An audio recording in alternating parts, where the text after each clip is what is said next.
isa po sa mahalagang gamit natin itong Kalandi Use Oil, kasi ito po ay mabilis makapagpainit ng tubig na gagamitin natin para paglulubluban po ng nakatay na manok na. Pag nakatay po kasi yung manok, po natanggalan nyo ng baga, nagilitan nyo na, hindi siya pwedeng tumagal. Yung po bagang yung titigas siya, tapos saka nyo ilulublob. Dapat at least mga 3 minutes lang nagilitan, ilulublob nyo siya sa tubig na mainit. Tapos isasalang nyo po siya dyan sa plaker para yung balahibo po niya ay madali matanggal. Ang tubig po na ginagamit ko kapag ang init po ng tubig, temperature niya, pagka nilulublob ko sa tubig na mainit ay nasa 75 degrees hanggang 78. Kasi pag masyadong mainit, tutok lang po yung balat, masisira, mapupunit, ma-reject. Tapos po pag sobrang lamig naman, below 70, maaari naman yung pagbabalahibo ninyo ay masyadong matagal, kasi yung pong balahibo ay kapit na kapit pa sa laman.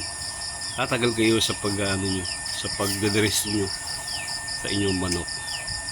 Halaga rin po na bawat pagkakataon na maglulublob kayo sa tubig na mainit, yung pong paglulubluban ninyo ng tubig na mainit ng manok na nakatay na, ay i-check ninyo yung inyong yung temperature ng tubig.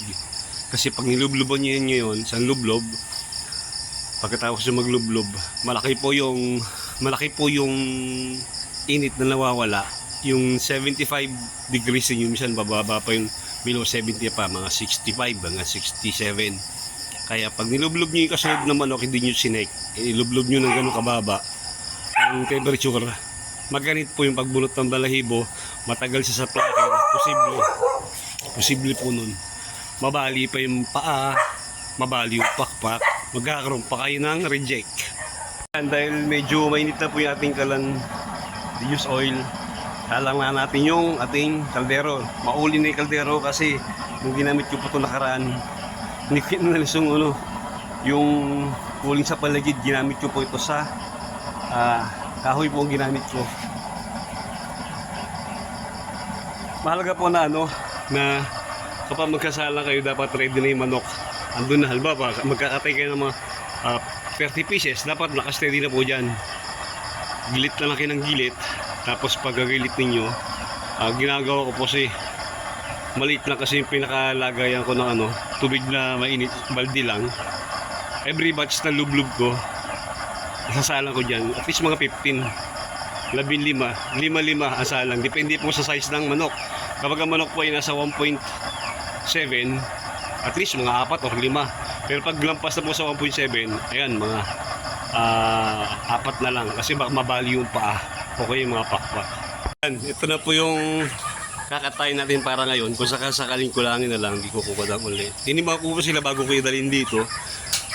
Tumitimbang po sila ng 1.4, 1.5. Wala po laman ng bolsi nun. Sabihin, mga 1.1 po ang timbang nito kapag dinress. Kasi mabawas po dyan yung ulo, yung paa, bituka, yung atay at balon-balunan. Pag pinagsama-sama nyo po yun, nasa 300 to 400 grams po yun. Depende po sa klase ng manok. Kasi meron po manok maski maliit, ang laki ng laman loob. Hinihintay na lang po natin kumulo itong ating tubig na mainit. Ayan. Yan, kumukulo na po yung tubig na mainit natin. Mabilis. Ito na po yung kakatayin na nasa 45 pieces. By 15 po ang salang dito. Tapos, tsaka ko po siya gigitan dito. Tatlo. Pag salang po dito, isusong dito ay mga 15 piraso. Dito ko po nilalagay tubig na mainit na nasa 76, 77 degrees. Tsaka ko po ilulublob dyan. Habang may ikot po yan, titignan nyo kung yung balat ay mapupunit.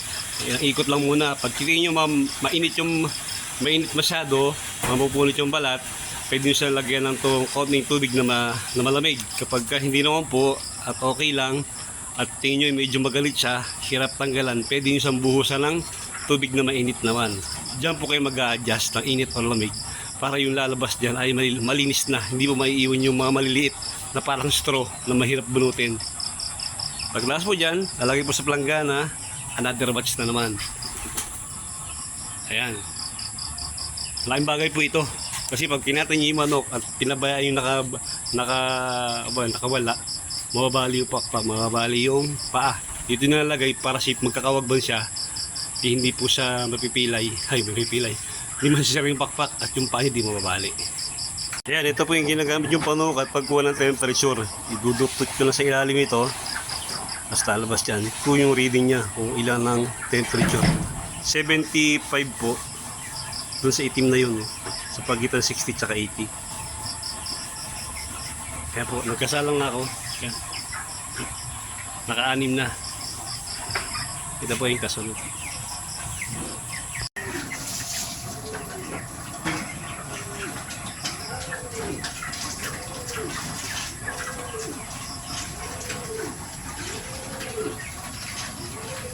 Yan. Ayan po, pagkatapos manggaling sa plaker. Para sa galing palengke. Yung kanyang pagkakadress, makinis.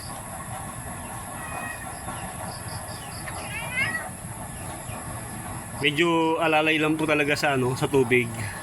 Titignan niyo habang umikot yung plaker ninyo kung nababaklas yung balay ay yung kanilang balat kasi sobrang init. Pwede nyo siyang buhusan ng tubig na malamig. Pero pag tingin niyo na may part na medyo makikita naman yun pag parang lutong-luto yung balat medyo maputi-maputi siya. Pwede nyo siyang sabugan ng Pwede nyo sprayan ng tubig na malamig. Pero pag hilaw o medyo malamig yung at hirap mabunot, ilagay nyo ng konting tubig na mainit habang umiikot. Para yung temperature sa loob ng plaker tumaas, mas madaling mabunot ng mga ng plaker yung kanilang balahibo. Hindi kayo mahirapan, hindi kayo magplagal. Palabas na ako ng itakta.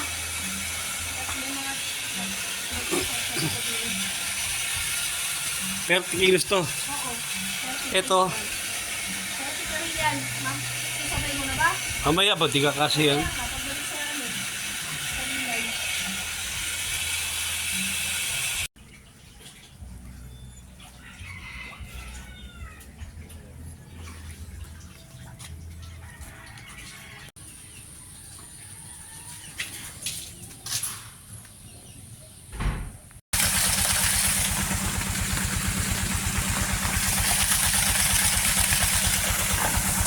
Ay, alis yung ibol pa.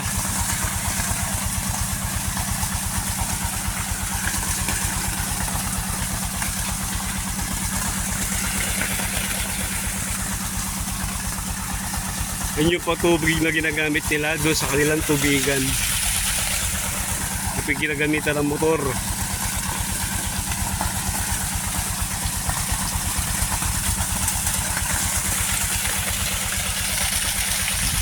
Yan yung kanilang taniman.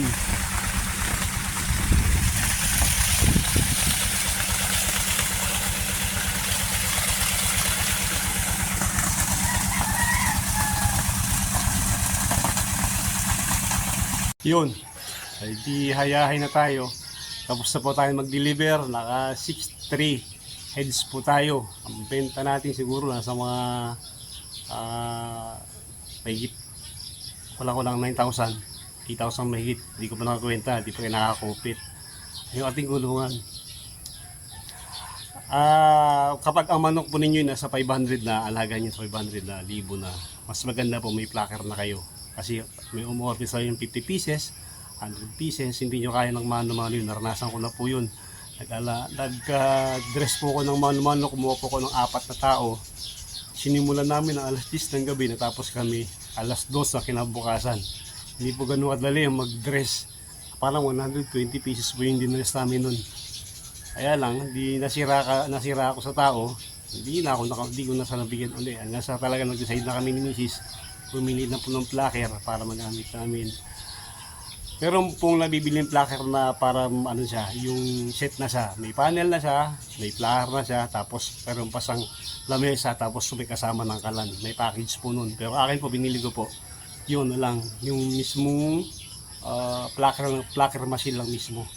Kasi yung iba po yung ginawa ko, di ba? Yung ano, yung galon, yun po yung panel nila. Tapos bumili po ako ng kalan di uling. Mabilis po yun. Pag kailangan yun ng tubig na mainit, madali kayo makakapag-produce kasi yung timing dyan napakahalaga. Pag nagkamali kayo dyan, tumagal kayo, marami kayong reject, o kaya mahahirap bunutin yung balahibo kasi tumigas na. Kaya dapat talaga, dalawa lang po kami ni Miss nagkakatay, basta kumbaga may ano na yun, may paraan na.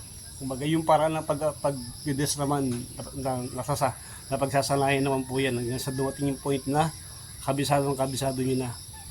Siguro yung mga 6 stage, tapos kung i-plucker sa mga bandang mga 9:30 o 10 o'clock, yung paglilinis na lang po ang medyo tumagal kasi si Mrs. lang po nagtatanggal ng laman loob. Pero natapos ako mag-deliver mga 2 o'clock. Kaya yun, pakain uli ng manok para mag-gain pa sila ng timbang. Depende po yan depende yan sa mga customer, ano bang gusto nila. Siyempre maganda ang timbangan, ano bang gusto nito ng timbang nito. Siyempre, tapos tandaan po ninyo, ang laman loob po, paa, ulo, tinitimbang po yan ng 400 grams hanggang 500. Naglalaro po doon, 300, 400, 500 grams. Depende po sa klase ng manok. Meron po manok kasi na malaki ang malalaki laman loob. Okay naman po yun.